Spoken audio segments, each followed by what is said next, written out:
Γιώργο, δεν μου κάνουν το τι όλοι είδαμε. Ήρθαν από το πρωί με τα λάπτοπ τους και κάθονται. Να κλείσουν τις εταιρείες τους τότε. Πατέρα, μα που ζεις, 2026. Πλέον οι εταιρείες τούτων ονομάζουν το team building και κάνουν το για να δεθεί παραπάνω η ομάδα τους. Να φύγει το στρες του γραφείου και να δουλέψουν ακόμα καλύτερα μετά. Να περάσουν καλά, να κάνουν τις βουτιές τους και να φάνε το φαΐν τους. Εμείς άμα θέλαμε να δεις η ομάδα, δουλεύκαμε 12 ώρες. Τούτοι πίνουν τα ποτά τους, τα κοκτέιλ τους, τρως κλαπ σάντουιτς.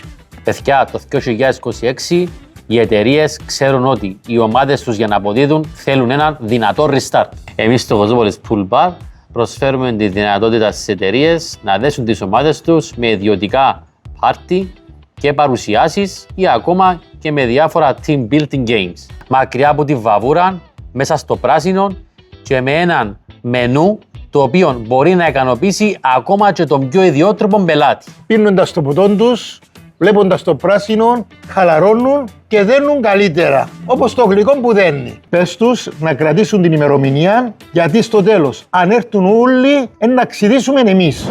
Γι' αυτό βγάλτε τους έξω μία ημέρα από το γραφείο τους, φέρτε τους στο Κοσμόπολη να χαλαρώσουν και την επόμενη μέρα θα αποδώσουν περισσότερο. Κλείστε το εταιρικό σας event, το Κοσμόπολης Pool Bar, στο τηλέφωνο 99 96 86 21.